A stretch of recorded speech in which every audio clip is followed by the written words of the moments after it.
Kalluru DNC function హాల్లో నిర్వహించిన ప్రజా దర్బార్ కార్యక్రమానికి రాష్ట్ర రెవెన్యూ సమాచార శాఖ మంత్రి పొంగులేటి శ్రీనివాస్ రెడ్డి ముఖ్య అతిథిగా హాజరయ్యారు. ఈ సందర్భంగా ఆయన మాట్లాడుతూ ప్రజల నుంచి వచ్చిన వినతులకు త్వరితగతిన పరిష్కారం చూపుతామని హామీ ఇచ్చారు.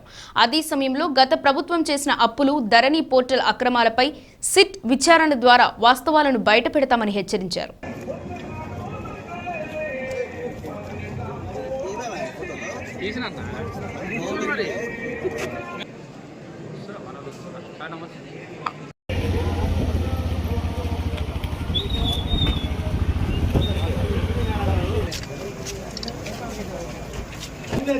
వచ్చేసారు తొందరగా చేయండి. మీరు ఎవరు దారి కట్టలేదండి, ఏమీ కట్టలేదండి, మీరు ఎవరు కూడా ఏమీ కట్టలేదు. ప్రజాస్వామ్యాన్ని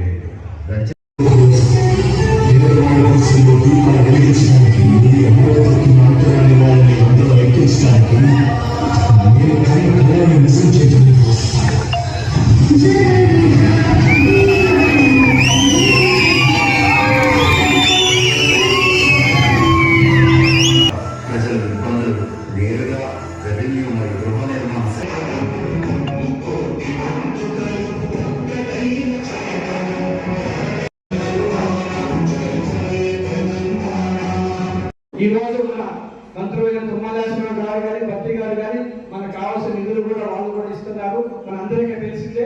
ఏదైనా సరే రాబోయే కాలం మీతో మైండ్లో మాట్లాడతామా, మీరు మాట్లాడితే అర్థం కావట్లేదా? మనకి ఒక సువర్ణ అవకాశం.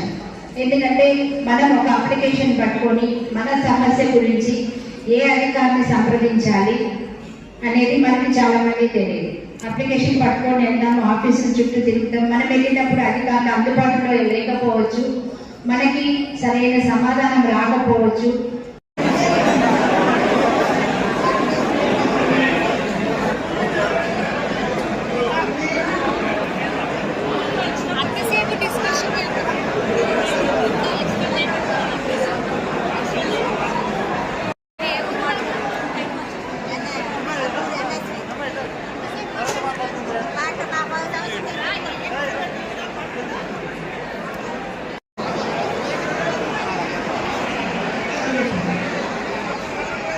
ఇందిరామయ్యలు కావాలని అడుగుతున్నమాట వాస్తవం. దీన్ని రాష్ట్ర ప్రభుత్వం, గౌరవ ముఖ్యమంత్రి గారు, కేబినెట్ మంత్రులు అందరం గమనించాం. తప్పకుండా ప్రజలు ఏది కోరుకుంటున్నారో, ప్రజలు ఏది కావాలనుకుంటున్నారో, ముఖ్యంగా పేదవాడికి ఏం చేస్తే ఆ పేదవాడి కళ నెరవేరుతో తెలిసిన ప్రభుత్వం ఈ ప్రభుత్వం. ఆనాటి ప్రభుత్వంలో ఉన్న పెద్దలు, దొరలు రాష్ట్ర ప్రభుత్వాన్ని, ధనిక తెలంగాణ రాష్ట్రాన్ని 8,21,000 కోట్ల రూపాయలు మనందరి నెత్తిన భారాన్ని, ఈ రాష్ట్ర ప్రజల నెత్తిన భారాన్ని పెట్టి మంచిగా ఫామ్ హౌస్ లో రెస్ట్ తీసుకుంటున్నారు. ఏదో అప్పు ఉంది, ఆ అప్పు కట్టలాగానే మేము కింద పడుతున్నాం, పేదోళ్ళకి ఏ సంక్షేమ కార్యక్రమాలు ఇవ్వం, అభివృద్ధిని కొట్టుపడేలా చేస్తామని ఈ ప్రభుత్వం అనకుండా తల తాకట్టు పెట్టైనా పేదవాడికి ఇచ్చే సంక్షేమ కార్యక్రమాలలో ఏ ఎన్నికల రాష్ట్రంలో వచ్చినా, ఎక్కడ ఎన్నిక ఉన్నా తెలంగాణ రాష్ట్రంలో మారుమూల ప్రాంతం నుంచి పట్టణ ప్రాంతాల వరకు మనస్ఫూర్తిగా కడుపు నిండా ఈ ప్రభుత్వాన్ని ఆశీర్వదిస్తున్నారు, దీవిస్తున్నారు. కొన్ని దశాబ్దాలుగా 50 సంవత్సరాలు, 60 సంవత్సరాలు, 80 సంవత్సరాల నుంచి భూములున్నా ఆ భూములకి సరైన పత్రాలు లేని కారణంగా ఆ భూములున్న ఆసాములు పడుతున్న ఇబ్బందుల్ని ఈ రోజు ఒక్కొక్కటి పరిష్కరించే విధంగా రాష్ట్ర వ్యాప్తంగా సర్వే చేయాలి అని ఈ ప్రభుత్వం దృఢ సంకల్పంతో ఇప్పటికే వడివడిగా అంశాల వారిగా సర్వే చేసే కార్యక్రమానికి శ్రీకారం చుట్టాం.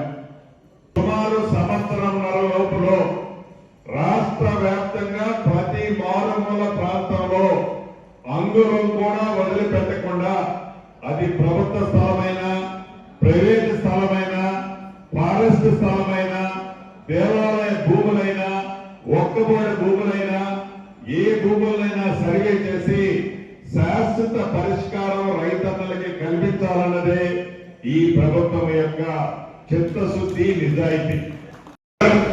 డ్రామాలు చెప్పినా అబద్ధాలు చెప్పినా ఇంట్లో పామాలతో కూర్చున్న సెకండ్ మామ సూచనలతో వీళ్ళు నడుస్తున్నా చిత్తశుద్ధితో ఈ ప్రభుత్వం మొన్న కేబినెట్ లో సెట్ వేశాం, ఎస్సీటీ సెట్ వేశాం. ఈ ప్రభుత్వం యొక్క చిత్తశుద్ధిని చూపిస్తాం. ఈ ప్రభుత్వం యొక్క చిత్తశుద్ధినే కాదు, ధరణిని అర్ధరాత్రి 4 గోడల మధ్య 4 వ్యక్తులు ఈ రాష్ట్ర సొమ్ముని కొల్లగొట్టడానికి మీరు ప్రణాళికలు ఎలా పన్నారో ఆ పన్నిన ప్రణాళికల్లో ఎవరెవరిని పావులుగా వదిలారో వాడారో, మీరు తెచ్చిన ధరణి చట్టంలో రొసుకుల్ని అడ్డం పెట్టుకొని ఎలా ఈ రాష్ట్ర ప్రజల సొత్తుని కొల్లగొట్టారో, ఏదైతే మీరు కారుకోతలకు వస్తున్న అనేక భూముల్ని 22A ప్రొబిటరీ లిస్ట్ లో పెట్టి ఒక్కొక్కటి మేము ఏదో రిలీజ్ చేస్తున్నామని నోరు తెరిస్తే పచ్చి అబద్ధం మీరు ఏదైతే మాట్లాడుతున్నారో ఆ అంశాన్ని కూడా ఈ సెట్ పరిష్కరిస్తుంది. నిజాయితీగా రాష్ట్ర ప్రజల ముందు దాన్ని రిపోర్టును పెట్టబోతున్నాం. ధరణిని ఏ కంపెనీకి అయితే మీరు ఇచ్చారో, ఆర్థికంగా ఊపులో కూరుకుపోయిన ఆ కంపెనీకి ధరణిని ఇచ్చి మీ స్వార్థపూరితమైన నిర్ణయాలతో ఆ కంపెనీ అర్ధరాత్రి పూట ఎవరెవరో ఆస్తులు, ప్రభుత్వ ఆస్తుల్ని మీ నాయన సొత్తులా మీ పేరు లెక్కించుకున్నారో రేపు ఆ సెట్ ప్రజల ముందు ప్రత్యక్షంగా చూపిస్తుంది. అది చూపిస్తుందని నిద్ర బాటున రాత్రులు గడుపుతున్నారు. అది తెలిస్తే, అది నిజము బయటకు వస్తే, మీ బండారం బయటపడితే భవిష్యత్తులో మీకు పుట్టగతులు ఉండవు. ఈ రాష్ట్ర ప్రజలు గులకరాలతో కొడతారని భయంతోనే మీరు గడిచిన కొన్ని రోజుల నుంచి మీరు పడిగే అవాక్కులు చవాక్కులు. ఈ ప్రభుత్వానికి చిత్తశుద్ధి ఉంది. ఇది ప్రజల ప్రభుత్వం, ప్రజలు నచ్చే మెచ్చే ప్రభుత్వం. చిత్తశుద్ధి ఉంది కాబట్టి ఏదైతే సెట్ ఉన్నత అధికారులు, ఐపీఎస్ అధికారుల అధ్యక్షతలో ఐఏఎస్, ఐపీఎస్ ఇతర ఉన్నతమైన అధికారులతో న్యాయబద్ధంగా స్వచ్ఛతతో ఎంక్వైరీకి ఈ ప్రభుత్వం ఇప్పటికే ఆర్డర్ వేసింది. వడిగా వారి పనులు చేపడుతున్నారు. అర్ధరాత్రి 1 గంటప్పుడు ఏ భూమి రిజిస్ట్రేషన్ అయిందో, ప్రొబిటరీ లిస్ట్ లో ఉన్న భూమి ఎవరు ఎలా రిజిస్ట్రేషన్ చేసుకున్నారో, పేదలకు చెందిన ప్రభుత్వ భూములు 100,000 ఎకరాలు ఎలా ఓఆర్సీలు ఇచ్చి అది పేదవాళ్ళ పేరు నుంచి మళ్ళీ మీ దొరల పేర్లతో ఎలా ట్రాన్స్ఫర్ అయ్యాయో ఈ భాగవతం అంతా సెట్ ద్వారా తప్పకుండా ప్రజల ముందుకు పెడతారు.